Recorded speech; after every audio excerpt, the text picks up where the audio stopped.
Good evening, students. இன்னைக்கு நம்ம 8th மேக்ஸ்ல ஜாமெட்ரி பார்த்துட்டு இருக்கோம். ரிவிஷன் பாத்தீங்கன்னா ஜாமெட்ரியில இன்னைக்கு வந்து நம்ம நாற்கரம், இணைகரம், முக்கோணம் இதெல்லாம் எப்படி டிரா பண்றது அப்படிங்கறது பார்க்க போறோம். அதனுடைய பரப்பளவு கண்டுபிடிக்கிறது எப்படி அப்படிங்கறது பார்க்க போறோம். ஸோ நான் வந்து 5.4 எக்ஸசைஸ் சரிங்களா, அதனுடைய கன்ஸ்ட்ரக்ஷன் மெத்தட்ஸ் என்னென்ன வந்து வரைமுறை என்ன அப்படிங்கிறதும் ரைட் பண்ணும். ஸோ வரைமுறைக்கு 8 மார்க் கொஸ்டின்ல கேக்குறாங்கன்னா வரைமுறைக்கு 4 மார்க், பிக்சருக்கு இமேஜ்க்கு 4 மார்க், அப்படிதான் ஸ்பிளிட் ஆகும். ஸோ அததான் இன்னைக்கு நம்ம பார்க்க போறோம். அதுக்கு முன்னாடி வந்து உங்களுடைய நம்ம ரெகுலர் ஸ்டோரி ஒண்ணு நம்ம பார்த்துட்டு அதுக்கப்புறம் லெசன் குள்ள போகும்.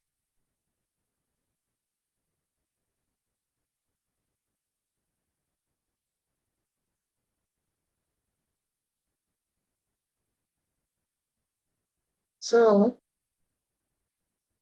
ஒரு ஊர்ல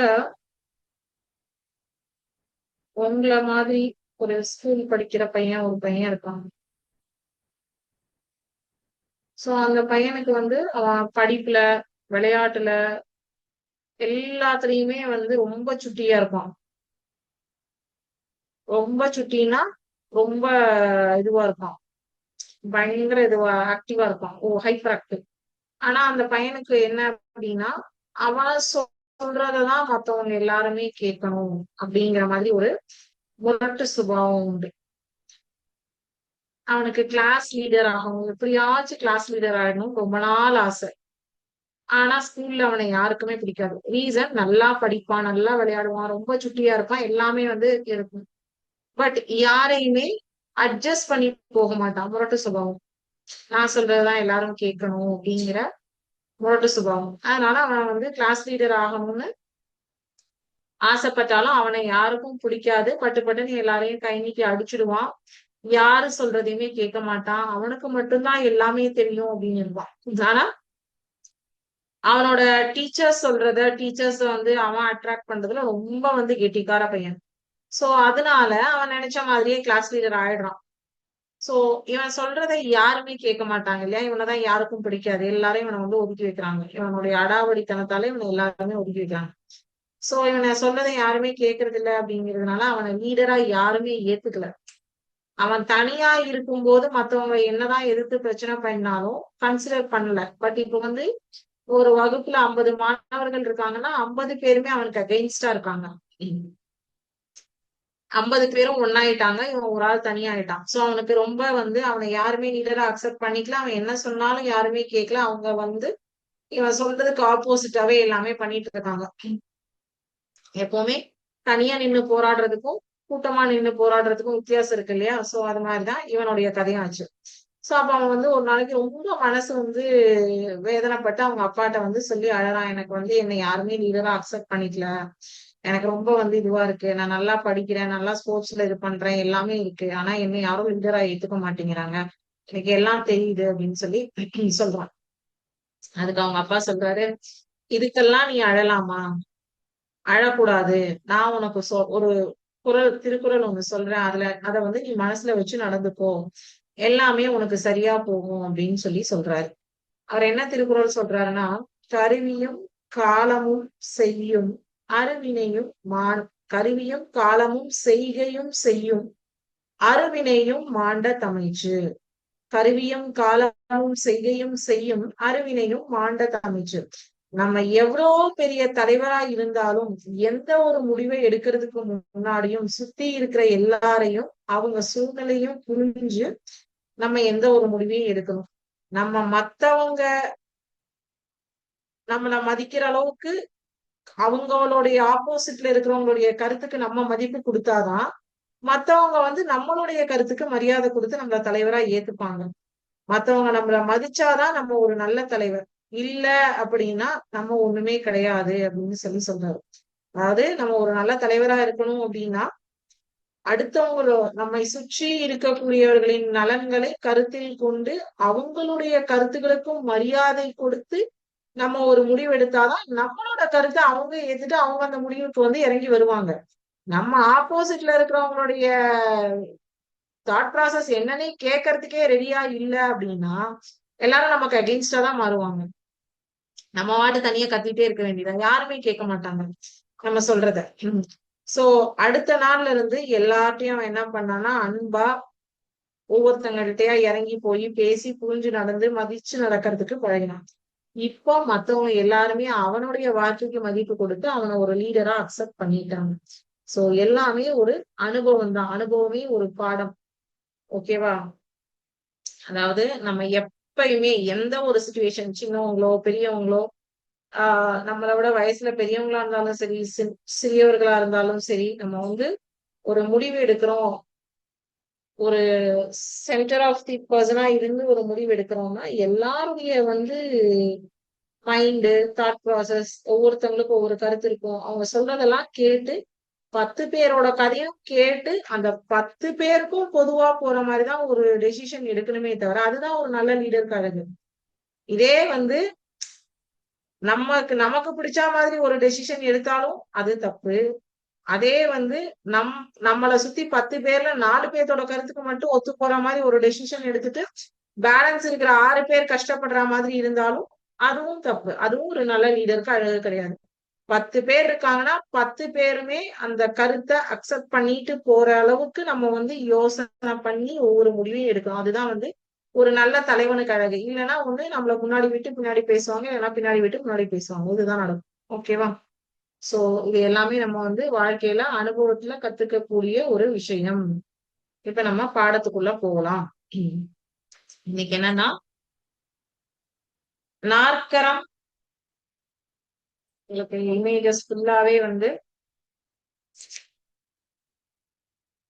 நாற்கரம் சரிவகம்,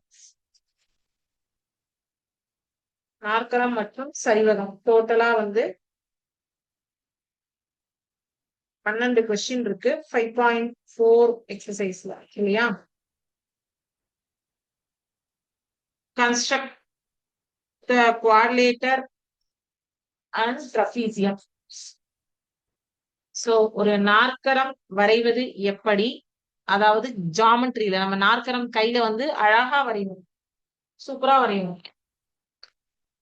அது வரைய சொல்லல நம்மள யாரையுமே. ஜாமெட்ரி பாக்ஸ், காம்பஸ் யூஸ் பண்ணி எப்படி வரையணும் அப்படிங்கறதா இங்க வந்து கன்ஸ்ட்ரக்ஷன். அதை வரைஞ்சு அதுக்கான கன்ஸ்ட்ரக்ஷன் எழுதுங்க. 8 மார்க் கொஸ்டின்னா 4 mark for construction and 4 mark for image. அந்த 4 மார்க் கன்ஸ்ட்ரக்ஷன்லயும் 3 மார்க் கன்ஸ்ட்ரக்ஷனுக்கு கொடுப்பாங்க, இன்னும் ஒரு 1 மார்க் ரஃப் டயக்ராம் கொடுப்பாங்க, ஒரு 4 மார்க் மெயின் டயக்ராம் கொடுப்பாங்க. இப்படிதான் 3+1+4 ஸ்ப்ளிட் பண்ணுவாங்க. சரியா? இப்போ இங்க வந்து எக்ஸசைஸ் 5.4ல ஒரு கணக்கா பார்ப்போம். என்ன கொடுத்திருக்காங்க அப்படிங்கறத முதல்ல எழுதிடுறேன். ஏபிசிடி, இதுல AB is equal to 5 centimetre, BC is equal to 4.5 centimetre, CD is equal to 3.8 centimetre, DA is equal to 4.4 centimetre and AC is equal to 6.2 centimetre. இது given. எப்பவுமே கொடுத்திருக்கிறதுல AB, BC, CD, DA, AC கொடுத்திருக்காங்க. So நான் இது first எடுத்தோன்னு rough diagram தான் வரையணும்.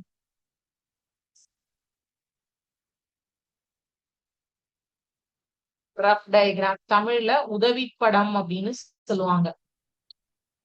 முதல்ல எப்பவுமே ரைட் ஹேண்ட் சைடு தான் வரையணும். இதுதான் ரூல். 10ஆவதுல எல்லாம் இது வந்து 8 மார்க் கொஸ்டின். சோ இதுல எல்லாம் 8, 8, 16 மார்க் மிஸ்ஸே பண்ணக்கூடாது கிராஃப் அண்ட் ஜியோமெட்ரில. உதவி படம் என்ன சொல்லியிருக்காங்க? ஏபி வந்து 5 சென்டிமீட்டர் சொல்லியிருக்காங்க, பிசி வந்து 4.5 சென்டிமீட்டர் சொல்லியிருக்காங்க, சிடி வந்து 3.8 சொல்லியிருக்காங்க, டிஏ வந்து 4.4 சொல்லியிருக்காங்க, ஏசி வந்து 6.2 சொல்லியிருக்காங்க. ஏபிசிடி இங்க மெஷர்மெண்ட்ஸ் எல்லாம் கரெக்டா எழுதணும். 5, 4.5, 3.8 4.4 சென்டிமீட்டர் எல்லாம் ஸ்கிப் பண்ணக்கூடாது, எல்லாமே இருக்கணும். 6.2 இதுதான் ஏபிசிடி அப்படிங்கிற நாற்கரம். இதனுடைய ரஃப் டயக்ராம். ஓகே, இது மெயின் பிக்சர் எப்படி வரையணுங்கிறது நான் சொல்றேன். இது வந்து ரஃப் டயக்ராம் கொடுத்துருக்கோம். ஃபர்ஸ்ட் எடுத்தோடனே ரஃப் டயக்ராம் உதவி படம் வந்து கொடுக்கணும். கிவன் எழுதணும், உதவி படம் கொடுக்கணும், கன்ஸ்ட்ரக்ஷன் எழுதுவோம் பேப்பர்ல ஃபர்ஸ்ட். இது சாரி, இதை டெலிட் பண்ணிட்டேன். இந்த ரஃப் டயக்ராம்லயே உங்களுக்கு வந்து மெஷர்மெண்ட்ஸ் எல்லாம் இருக்குல்ல. சோ இப்ப என்ன பண்றோம்னா first A to B 5 scale எடுத்து ஏபி 5 சென்டிமீட்டருக்கு, நான் கொஞ்சம் கோணையா இருக்கும், பட் நீங்க ஸ்கேல் எடுத்து காம்பஸ் எடுத்து வரைங்க. ஏ டு பி 5 சென்டிமீட்டருக்கு ஒரு கோட்டு துண்டு வரைய வேண்டும். சோ ஏவையும் பியையும் மையமா வச்சுட்டு 6.2க்கும் 4.5க்கும் 6.2க்கும் 4.5க்கும் 2 ஆர்க் கட் பண்ணணும். அது வந்து சீல வெட்டும். அதாவது இப்போ 6.2ன்னு இருக்கா, அப்போ பாதிக்கு மேல எடுத்துக்கோங்க. 4 அப்ப 6ல பாதி 3, 3.1, நீங்க 4ன்னு எடுத்துக்கோங்க. இங்க ஏக்கும் பிக்கும் சென்டரா வச்சு 2 ஆர்க் கட் பண்ணீங்கன்னா அது ஜாயின் பண்ற பாயிண்ட் தான் வந்து என்ன சொல்லுவோம்னா, அது வெட்டுற இடம் வந்து C.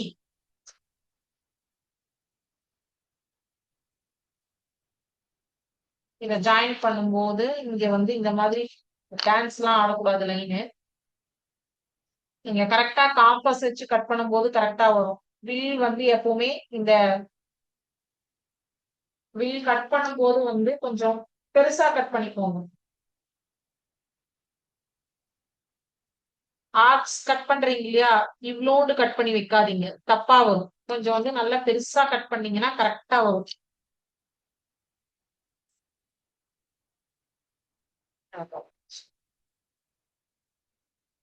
Okay, so joint AC and BC இது கூட ஜாயின் பண்ணிடுங்க. இது 6.2 சென்டிமீட்டர்னு போடுங்க, இது 4.5 சென்டிமீட்டர்னு போடுங்க. ஓகே, எல்லாத்தையும் மார்க் பண்ணிடுங்க. இப்ப joint AC and BC join பண்ணியாச்சு. சோ இப்போ ஏவையும் சியையும் சென்டரா வச்சு 4.4க்கும் 3.8க்கும் ஒரு ஆர்க் கட் பண்ணணும். இங்க இருந்து இதையும் இங்க காம்பஸ் வச்சுட்டு இப்படி ஒரு ஆர்க்கு, இப்படி ஒரு ஆர்க், 2 ஆர்க் கட் பண்ணணும்.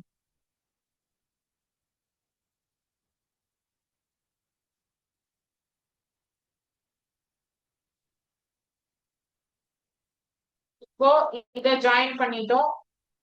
இந்த பாயிண்ட் பேரு தான் வந்து டி. ஓகே, இப்போ ஏடியையும் சிடியையும் ஜாயின் பண்றோம். ஏடியையும் சிடியையும் ஜாயின் பண்றோம், பண்ணியாச்சு. சோ இப்போ சிடி வந்து 3.8 சென்டிமீட்டர், ஏடி வந்து 4.4 சென்டிமீட்டர். சோ ஏபிசிடி 4 பாயிண்ட் ஆயிடுச்சா. இப்போ ABCD is the required quadrilateral. First என்ன பண்ணோம் அப்படிங்கிறது இங்க லைன் பை லைனா சொல்லலாமா, 1 by 1 எடுத்துட்டு வரலாமா. Point number 1, draw a line segment. இது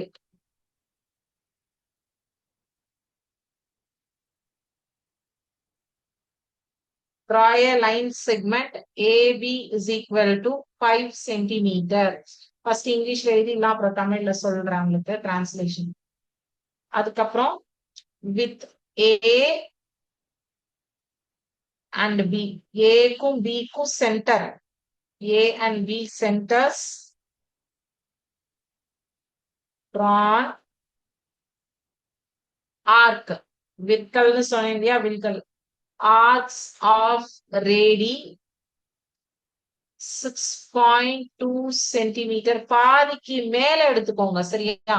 அண்ட் 4 எக்ஸாக்ட் பாதி எடுத்தீங்கன்னா உங்களுக்கு வந்து கரெக்டா வராது. 4.5 சென்டிமீட்டர் ரெஸ்பெக்டிவ்லி. இந்த கன்ஸ்ட்ரக்ஷன் ஃபுல்லா கரெக்டா எழுதணும். Respectively and let them cut at C.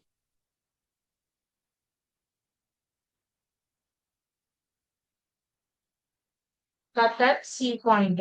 இப்போ மூணாவது point join AC and BC. Joined AC and BC. 3 point எழுதிக்கோங்க. 4 வந்து திருப்பி சொல்றேன். இது முடிச்சிட்டு கால்குலேஷன், ஏரியா கால்குலேஷன் வேற போடணும்.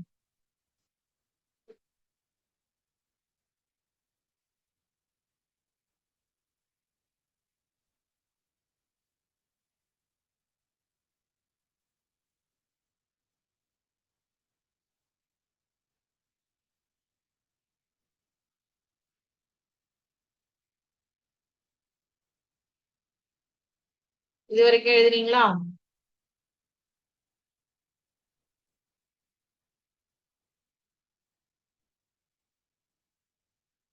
Point number 4. With A and C as centers,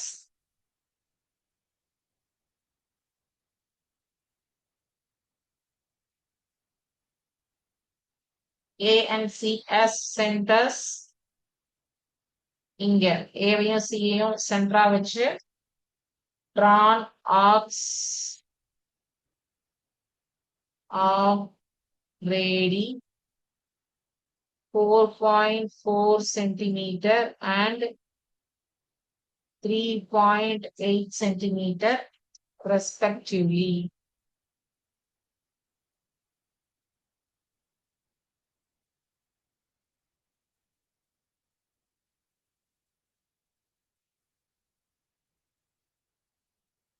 இதுக்கு எழுதின பாயிண்டே தான் அதுக்கு அப்படியே வந்து இத மெஷர்மெண்ட் மட்டும் மாத்துறோம். Let them cut at D. இப்போ 5வது point joined AD and CD. இப்போ ABCD is the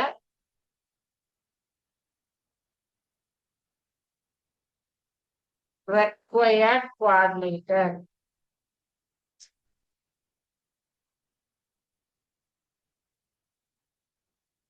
கன்ஸ்ட்ரக்ஷன் எழுதி முடிச்சதுக்கு அப்புறம் ஏரியா கால்குலேஷன் ஆஃப் ஏரியா போடணும்.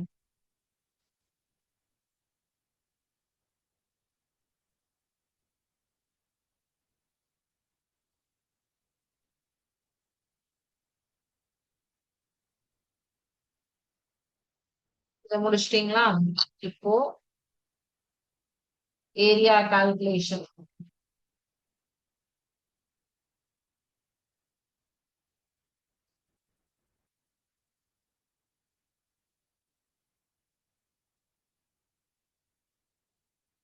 Calculation of area. Area of the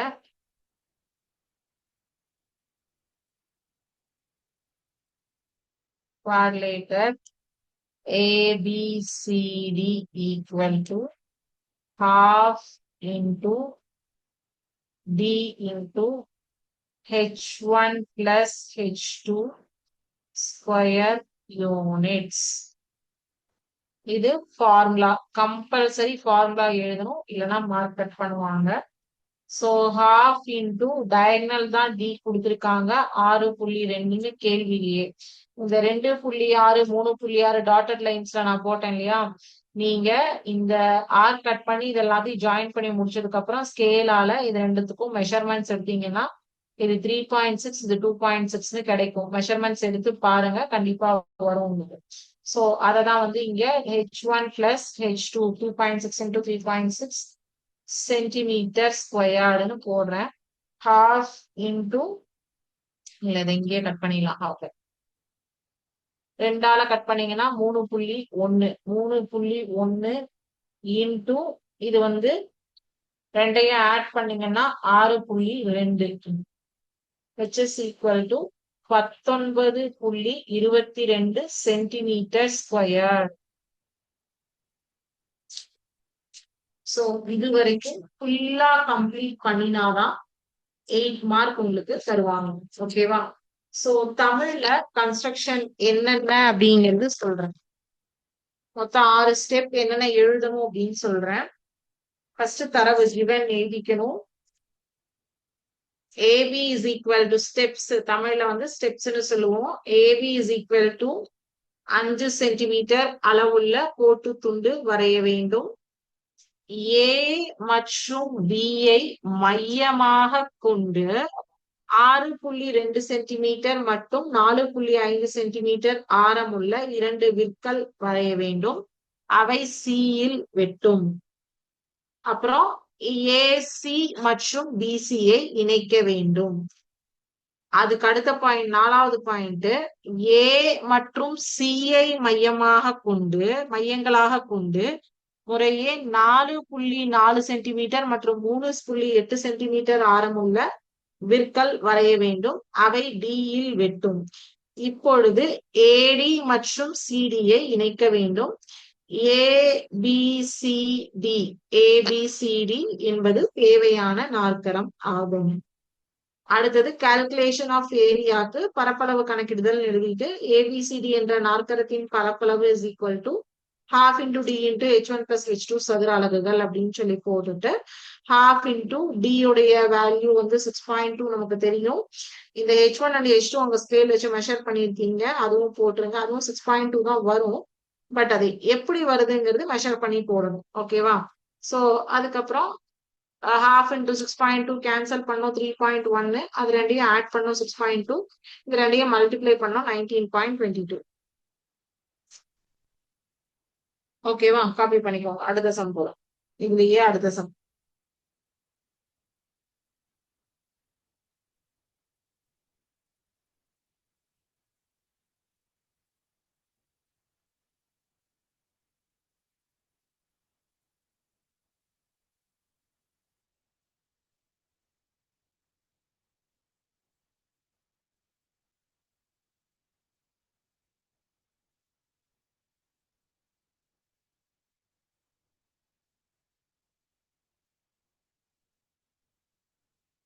Okay, and next question, 5.4 exercise la question number 2.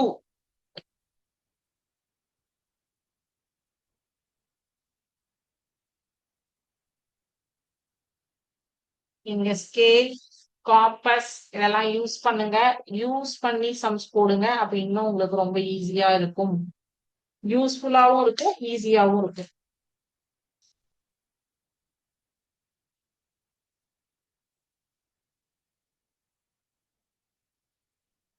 Play, ரெண்டாவது question. Play, PLAY, ABCDக்கு பதிலா PLAY கொடுத்திருக்காங்க. PL is equal to 7 centimetre, LA is equal to 6 centimetre, AY is equal to 6 centimetre, PA is equal to 8 centimetre, LY is equal to 7 centimetre.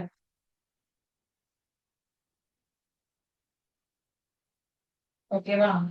So இது given. Okay, first rough diagram வரையணும். உதவி படம்.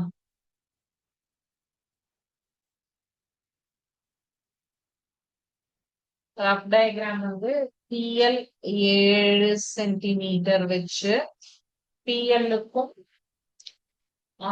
சரி P-க்கும் L-யும் மையமாக வச்சு A அப்படிங்கிற arc cut பண்ணுவோம். So அப்போ அந்த ஆர்க் வந்து என்ன மெஷர்மெண்ட் அப்படின்னு பாத்தீங்கன்னா 8 6. ஏன்னா PLAY,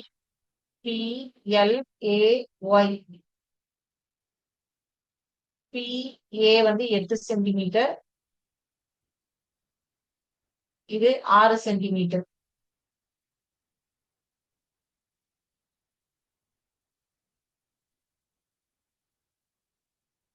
உதவி படத்துல ஆர்க் காட்ட மாட்டோம். 7 8 6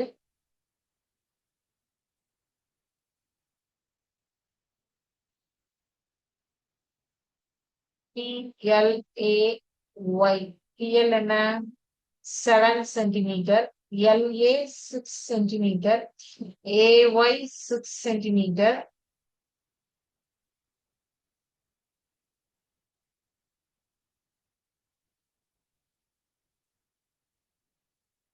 PA 8 centimeter, LY 7 centimeter, LY 7 centimeter. இப்ப இங்க பாருங்களேன், ரெண்டு டயகனல்ஸ் கொடுத்திருக்காங்க. பிஏவும் எல்ஒயும். பிஒய்ங்கிற சைடு உங்களுக்கு பிடிக்கல. ஓகேவா? சோ இப்ப எப்படி வரைவீங்க பாத்துக்கலாம். ஓகேவா? இப்ப என்ன பண்ணுவோம்னா, ஃபர்ஸ்ட் பிஎல் 7 சென்டிமீட்டர் ஒரு கோடு, ஒரு கோட்டு துண்டு லைன் வரைவோம். இது லாஸ்ட் கணக்குல நமக்கு சைடு எல்லாமே கொடுத்துட்டு ஒரு டயகனல் கொடுத்துருந்தாங்க. பட் இந்த சம்ல அப்படி கொடுக்கல. பிஎல் 7 சென்டிமீட்டர் வரைஞ்சிட்டுங்க. அதுக்கப்புறம் பியையும் எல்லையும் சென்டரா வச்சு ஒரு ஆர்க் 8 சென்டிமீட்டருக்கும் 6 சென்டிமீட்டருக்குமா வெட்டுறீங்க.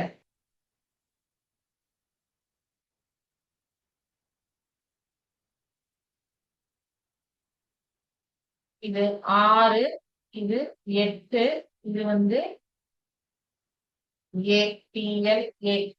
அடுத்தது இப்போ பிஏவையும் எல்ஏவையும் ஜாயின் பண்ணியாச்சு. இப்போ எல்லையும் ஏவையும் சென்டரா வச்சு 7 சென்டிமீட்டருக்கும் 6 சென்டிமீட்டருக்கும் கட் பண்றோம். எல்லையும் ஏவையும் சென்டரா வச்சு இது ரெண்டும் கட் பண்றோம். இது ஜாயின் பண்றத ஒய்னு பேர் பண்ணிட்டு பிஒய்யையும் ஏஒய்யையும் சேர்த்து விடும். சரி, எல்ஒய் பிஒய் ஏஒய் மூணையும் சேர்த்து விட்டுறோம். சோ இப்போ வந்து பிளே அப்படிங்கிற ஒரு நாற்கரம், ஒரு குவாடிலேட்டர் உருவாயிடுச்சு. இப்போ இதுல பாத்தீங்க அப்படின்னா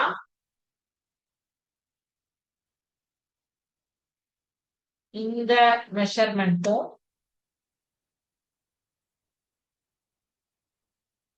இந்த மெஷர்மெண்ட்டும் தான் நமக்கு தேவை. ஓகேவா? நான் ஃபர்ஸ்ட் ஸ்டெப்ஸ் சொல்றேன். இது ஒண்ணுக்குதான் கன்ஸ்ட்ரக்ஷன் நான் எழுதுவேன், அடுத்தது வந்து சொல்றேன்.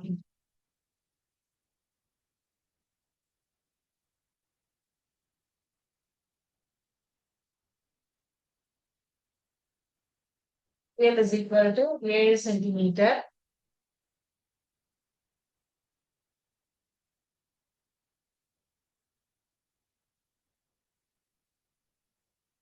P and L as centers, drawn arcs of radii 8 centimeter and 6 centimeter respectively.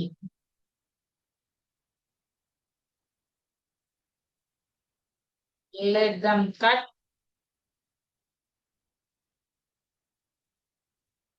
at point A. Okay, இதுவரை காப்பி பண்ணுங்க.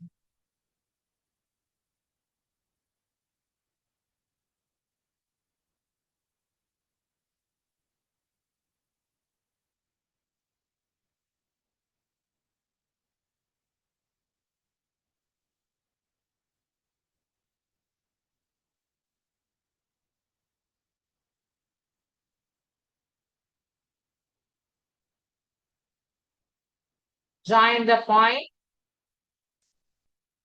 PA and LA. Join பண்ணியாச்சு. நாலாவது point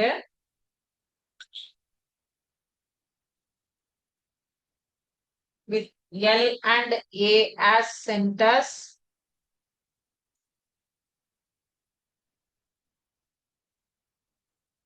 drawn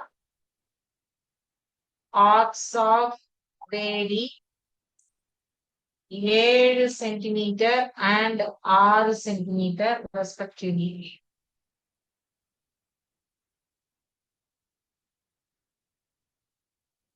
And let them cut at Y.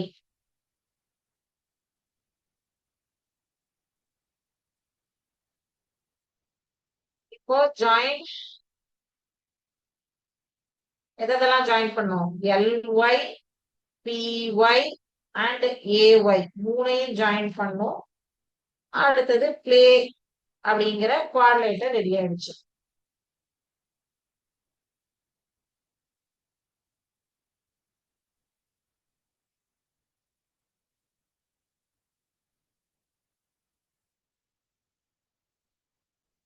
required quadrilateral. இப்போ area of the குவாட்ரேட்டர் கண்டுபிடிக்கணும் இல்லையா? அதுக்கு இந்த measurement என்ன வரும் அப்படின்னா, இதுல இருந்து இதுக்கும் இதுக்கு இருந்து இதுக்கும் ஆரம்பிங்கன்னா இது வந்து கொஞ்சம் குட்டி போர்ஷன், இது வந்து கொஞ்சம் பெருசா வரும். இது வந்து 1 நீங்க கரெக்டா இதை வச்சு கட் பண்ணும்போது இது 1.4 சென்டிமீட்டரும் இது 5.1 சென்டிமீட்டரும் வரும்.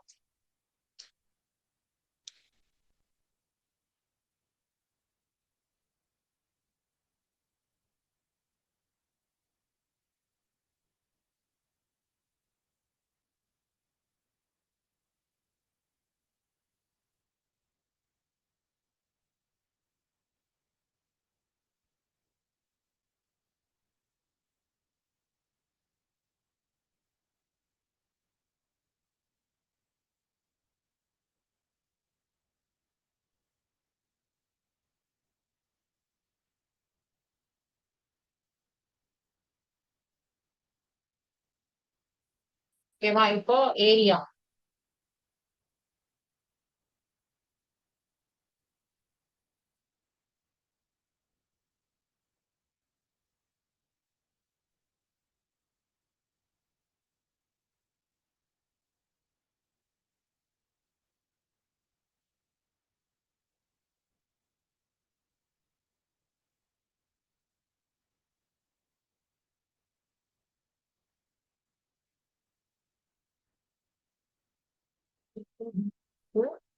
h1 plus h2 square units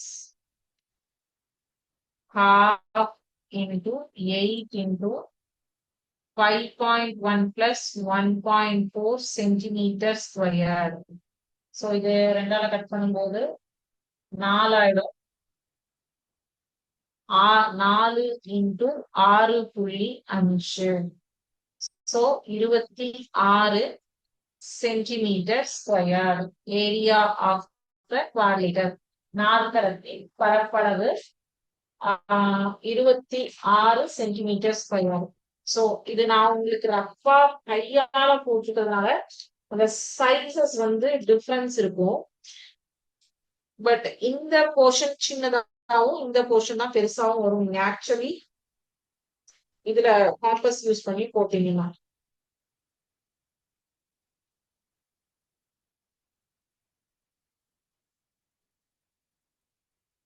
PL வந்து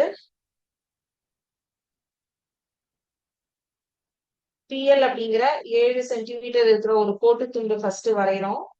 அதுக்கப்புறம் பியையும் எல்லையும் மையமா வச்சு 8 சென்டிமீட்டர் அண்ட் 6 சென்டிமீட்டர் ஆரமுடைய வட்ட விற்கள் வரைய வேண்டும். அவை வெட்டும் புள்ளி ஏ ஆகும். பிஏ மற்றும் எல்ஏ ஆகியவற்றை இணைக்க வேண்டும். சோ அத 6 அண்ட் 8 மையமா வச்சு கட் பண்ணினதுனாலதான் இந்த மெஷர்மெண்ட் 8னும் இந்த மெஷர்மெண்ட் 6னும் போட்டிருக்கோம். சோ எல்லையும் ஏவையும் மையமாக வைத்து 7 சென்டிமீட்டர் மற்றும் 6 சென்டிமீட்டர் உங்களுக்கு இங்க மென்ஷன் பண்றாங்க. சாரி,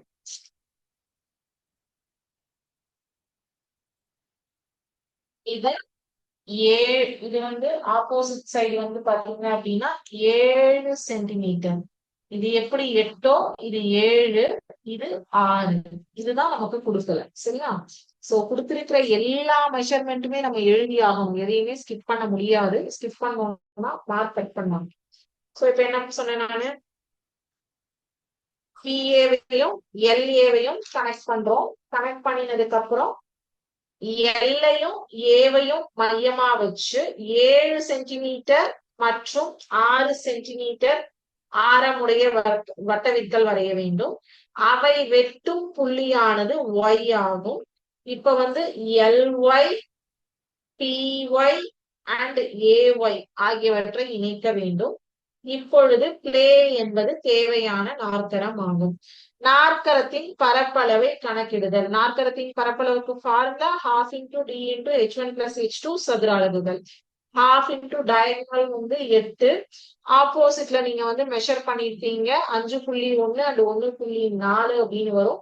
சோ மெஷர் பண்ணிட்டு இது ரெண்டையும் ஆட் பண்ணிப்பீங்க. இது ரெண்டால கட் பண்ணீங்கன்னா இது 4. இது ரெண்டையும் ஆட் பண்ணிட்டு இது ரெண்டையும் மல்டிப்ளை பண்ணா 4 into 6.5 is 26 சென்டிமீட்டர் ஸ்கொயர் நாற்கரத்து தேவையான பிளே என்ற நாற்கரத்தின் பரப்பளவு அப்படின்னு சொல்லி எழுதணும். ஓகேவா? சோ அடுத்தது வந்து என்ன கொடுத்திருக்காங்க? ஓகே, அடுத்தது வேற ஒரு டைப் PQRS நாற்கரம் தான். பட் அங்க கோணம் கொடுத்திருக்காங்க. இது வரைக்கும் நமக்கு வந்து மெஷர்மெண்ட் வந்து சைட்ஸோடது கொடுத்திருந்தாங்க. பக்கங்களுடைய சைட்ஸ் கொடுத்து மெஷர்மெண்ட்ஸ் கொடுத்துருந்தாங்க. இப்போ வந்து ஆங்கிள் கொடுக்குறாங்க, கோணம் கொடுக்குறாங்க. கொடுத்துட்டு நாற்கரம் வரைஞ்சு அதனுடைய பரப்பளவு கண்டுபிடிங்க அப்படின்னு சொல்லி சொல்றாங்க. சோ கோணம் கொடுத்தா எப்படி பண்ணுவோம் ஃபர்ஸ்ட் உதவி படம் நான் சொல்லிடுறேன். அதுக்கப்புறம் அது வந்து அடுத்த கிளாஸ்ல நீங்க வந்து ப்ரொடெக்டர், காம்பஸ் இதெல்லாமே எடுத்துட்டு வாங்க, கையில வச்சுக்கோங்க. அப்பதான் வந்து உங்களால ஜாமெட்ரி வந்து ஒர்க் அவுட் பண்ண முடியும்.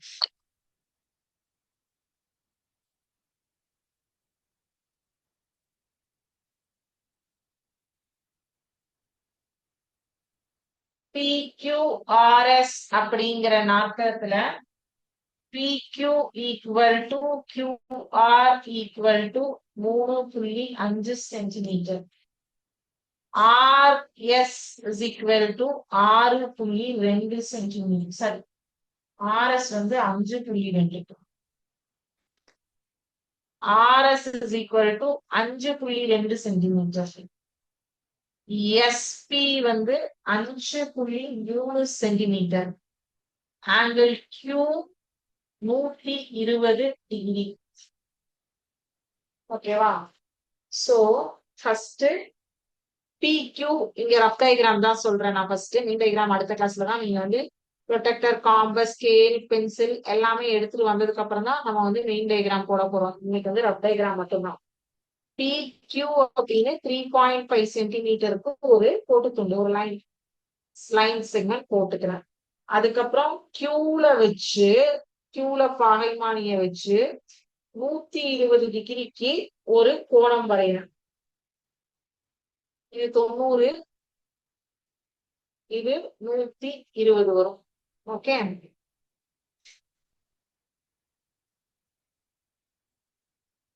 நூத்தி 120 டிகிரிக்கு ஒரு கோணம் உருவாக்கி கதிர்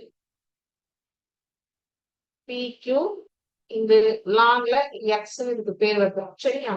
சோ இப்ப கியூவ மையமா வச்சு 3.5 சென்டிமீட்டருக்கு ஒரு ஆர்க் கட் பண்ணணும். அதை வந்து QX அப்படிங்கிற வெற்ற புள்ளி ஆர்னு சொல்லுவோம்.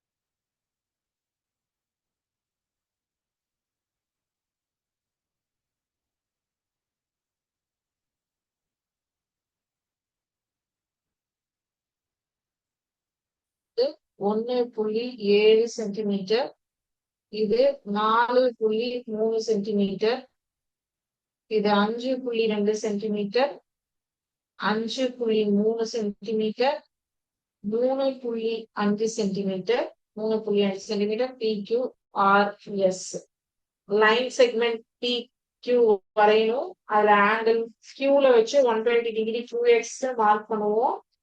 கியூவை சென்டரா வச்சு ஆர்க் வந்து 3.5க்கு கட் பண்ணி இது வந்து லே QX அண்ட் R அப்படிங்கிற பாயிண்ட்ல ஜாயின் பண்ண வைப்போம்.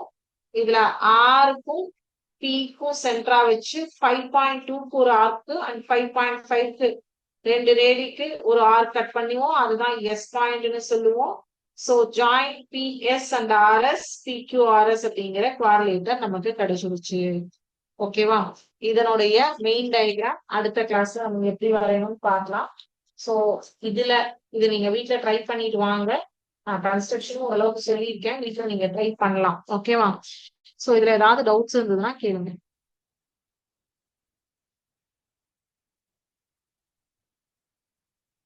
டவுட்ஸ் எதுவும் இல்லை அப்படின்னா இதோட இன்னைக்கு கிளாஸ் முடிஞ்சது. நெக்ஸ்ட் கிளாஸ்ல இதை ட்ரை பண்ணி பார்த்துட்டு வாங்க. வந்து ஏதாவது டவுட்ஸ் இருந்ததுன்னா கேளுங்க. இதுல நீங்க வீட்லயே ட்ரை பண்ணி பார்க்கலாம். ஃபுல்லாவே கன்ஸ்ட்ரக்ஷன் தான் சொல்லிட்டு.